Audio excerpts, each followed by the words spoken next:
Is China harming India too for its own benefit? Why has the dragon's dumping policy become such a headache? It is around midnight. In an industrial town in Gujarat, the owner of a small factory is sitting under the last light in the office. The order book is open on the computer screen in front of him, but his face looks drained.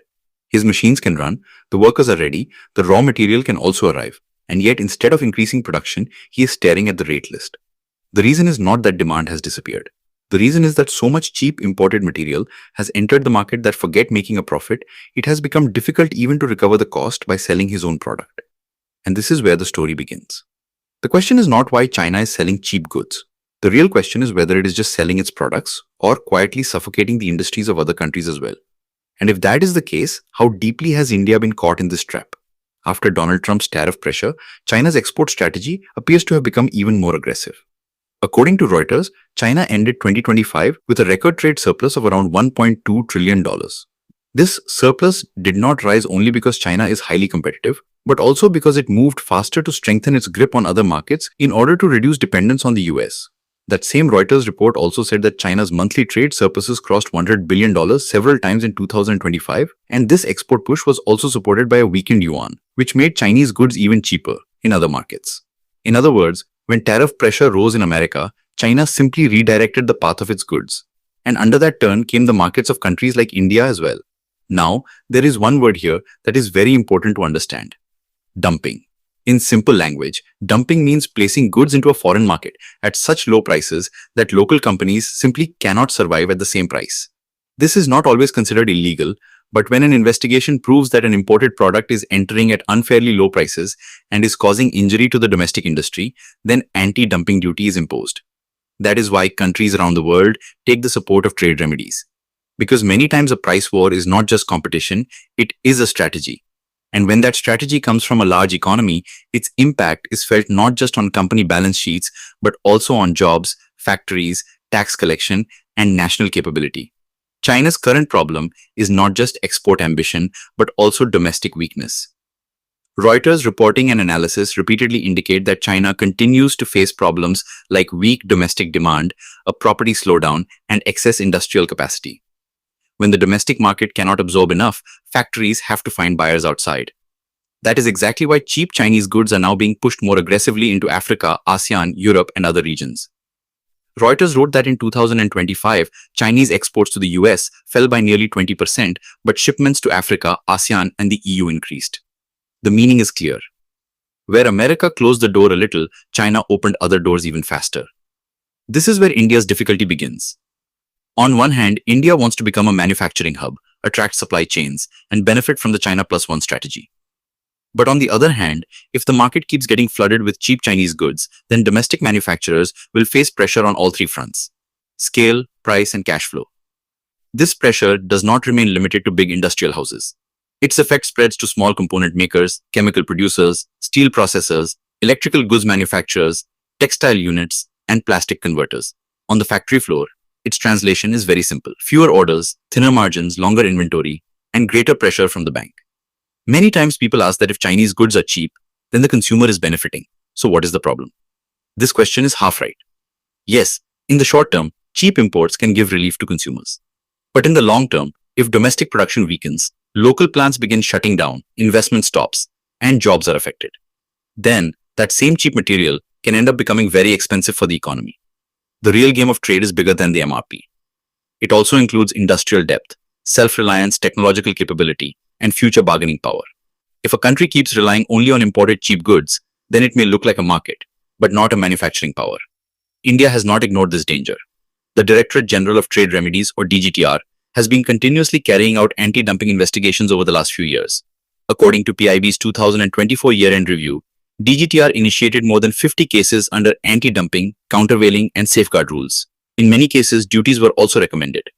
In 2026 too, Reuters reported that India's Trade Ministry recommended anti-dumping duty on DESDA, an industrial chemical used in the dye industry and imported from China, because the probe showed that low-priced imports were causing damage to domestic producers. This means India's concern over Chinese dumping is not theoretical, but an active policy issue. This battle is even more clearly visible in sectors like steel and chemicals. Several DGTR documents show that the injury effect of import prices and volumes on the domestic industry was assessed, and in some cases it was found that without duties, the injury could rise further. The logic of anti-dumping measures is exactly this, that fair competition should survive. One DGTR finding clearly said that such measures are not meant to eliminate competition against consumers, but to neutralize the unfair advantage gained through dumping. In other words, policymakers are now proceeding with the assumption that some imports may not just be the result of market forces, but also part of strategic pricing. China's currency strategy is also important in this story. Reuters said in reports from 2025 and 2026 that a weaker yuan helps make Chinese exports even cheaper. Even at the end of 2024, Reuters wrote, citing sources, that Chinese authorities may tolerate or consider a weaker yuan amid trade risks because it keeps exports competitive. Reuters' 2026 trade surplus report also said that China's huge surpluses were partially supported by a weakened yuan. Now just think, if a country already has enormous scale, subsidies, an industrial ecosystem, and shipping advantage, and on top of that its currency also supports exports, then what level of price pressure will producers in other countries face? That is why the dumping debate is not just about invoice price, but about the entire policy mix. Europe is feeling this pressure very seriously. According to Reuters reports in 2026, the European Union is considering local content rules like Made in EU or Made in Europe so that local manufacturing can be supported in strategic sectors and dependence on Chinese imports can be reduced. Reuters clearly recorded Europe's concern in green technologies, autos, and industrial goods. This concern is not just geopolitical but industrial. European firms already dealing with high energy costs and stricter regulations fear that if ultra-cheap imports keep coming, it will become difficult for them to compete. When a large bloc like Europe starts thinking this defensively, then understand that the problem is no longer isolated. For India, the difficulty is that it can get trapped from both sides. On one hand, Chinese goods create pressure in the Indian market. On the other hand, when Europe or other regions raise trade barriers in response to dumping, India too can become collateral damage. A recent example of this is the barium carbonate case. In January 2nd, 2026, the European Commission imposed definitive anti-dumping duty on barium carbonate coming from China and India. According to the official EU regulation, duties on some Chinese companies went as high as 84%, while Indian suppliers faced a duty of 4.6%. Europe's argument, in essence, was that dumped imports from both countries were hurting its domestic industry. Now look at the irony of the game. The original pressure came from China's excess exports, but India too got caught in the trade defense action. And this is where India's pain becomes deeper. India wants to become a genuine supplier in many sectors, but global buyers and regulators often see India and China as part of one broad Asian low-cost basket. The result is that if Chinese overcapacity and underpricing disturb global markets, then Indian exporters too may come under investigation. The barium carbonate case is not just a chemical story. It is a signal that in the middle of China's dumping wave, India will have to pay even more attention to its export reputation and compliance strategy. Because in the global market, being cheap is not enough. Proving fair pricing also becomes necessary. Now the question is, why is China doing this? The answer lies not only in bad intent, but also in its economic structure. China's factories operate at a very large scale. If domestic demand is relatively weak, the property sector is under pressure, local prices are in a deflationary trend, and America builds a tariff wall, then exports become a major support for growth for Beijing. Reuters Breaking Views also wrote that behind China's rising trade surpluses lies not so much demand-side strength, but supply-side policies and export power. In other words, this is not just a temporary clearance sale, but a structural export machine. And when a structural machine changes direction, industries in the rest of the world feel the shock. India's own manufacturing story is also in transition. Different official and international datasets show manufacturing share through different metrics. According to a government reply given in India's parliament, manufacturing share in total GVA at constant prices was 17% in 2024. At the same time, according to World Bank-based analysis, manufacturing's contribution to GDP has been around 13%. Whether you take the GVA metric or the broader GDP lens, one thing is clear. India is still far from that 25% manufacturing ambition which has often been discussed in policy circles. In such a situation, constant pressure from cheap imports can make domestic industrial deepening even more difficult. This pressure appears differently across sectors. In chemicals, undercutting can affect the viability of domestic plants. In steel, cheap imports can disturb pricing discipline. In electronics and components, local value addition can weaken. In textiles, margins can get compressed on both the finished goods and intermediate input sides. And in auto parts or engineering goods, buyers can easily pressure domestic suppliers by waiving lower import quotes in front of them. In other words, the impact of dumping is not limited only to final consumer goods, it spreads across the whole supply chain. That is why many times, even if production officially appears to be rising, small and mid-sized manufacturers still keep feeling pain at their own level. Other countries in the world are also responding now. Mexico raised tariffs on Chinese imports, which China openly opposed. Reuters wrote in March 2nd, 2026, that Mexico's trade measures could affect more than $30 billion worth of Chinese exports. Europe is considering local content rules. India is pursuing anti-dumping cases. That means, even if different countries are responding in different ways, the concern is the same. If China's excess capacity crashes into global markets, how will local industry survive? This concern can eventually lead to broader trade fragmentation. And trade fragmentation does not mean only tariffs, but also the politicization of supply chains. From the consumer angle, the story becomes even more complicated. Suppose an Indian buyer is getting a paint chemical, industrial input, steel sheet, solar component, or plastic raw material from China at a very cheap price. In the short term, their cost will fall.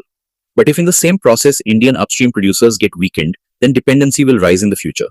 Then, during some geopolitical tension, shipping disruption, or foreign policy shock, that same dependence can turn into a danger. In other words, the real damage from dumping is often not felt on the day when the goods arrive cheaply. It is felt later when the local option has already shrunk. In this whole matter, India will have to be not just defensive, but smartly offensive too. Anti-dumping duties are necessary, but duties alone will not be enough. If the cost of power for domestic manufacturers remains high, logistics stay expensive, compliance burdens remain heavy, access to credit stays weak, and scale fragmentation continues, then the battle cannot be won through trade remedies alone. China cannot be countered only through customs duty, but through industrial policy, financing, infrastructure, and productivity. That is exactly why India keeps talking about PLI, logistics improvement, manufacturing missions, and supply chain diversification. Protecting yourself from dumping is one thing, remaining competitive despite dumping is a much bigger thing. But India's difficulty is also that it cannot treat every Chinese import like an enemy. In many sectors, Indian industry itself depends on Chinese intermediates. That means in some places China is a competitor, in some places a supplier, and in some places both. This is what makes policy complicated. If you raise duty too much, downstream users can get hurt. If you do not raise duty, domestic producers can die. This balancing act in trade policy is always the hardest. So whenever a headline says that China is ruining India, the complex reality standing in front of policymakers also needs to be understood. Still, one thing is absolutely clear. China's export machine is no longer producing only for the US. It is now in global redirection mode. According to Reuters, exports to Africa, ASEAN, and the EU rose sharply, while America-bound shipments fell. That means the American tariff wall did not destroy Chinese capacity, it rerouted it. And wherever rerouted capacity goes, it carries price pressure with it.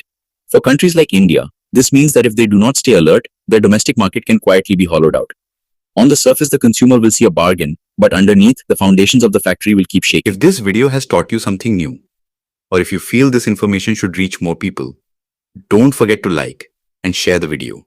Your small share can become valuable and useful information for someone else.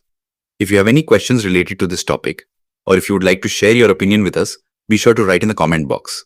We read every question and suggestion from you, because your feedback inspires us to create better content. And if you want to keep receiving such interesting and reliable information about business, the economy, and the world in the future, then don't forget to subscribe to our channel GRT Business and also press the bell icon so that you get notifications of every new video directly. At GRT Business, we always strive to provide you with accurate, balanced, and reliable information.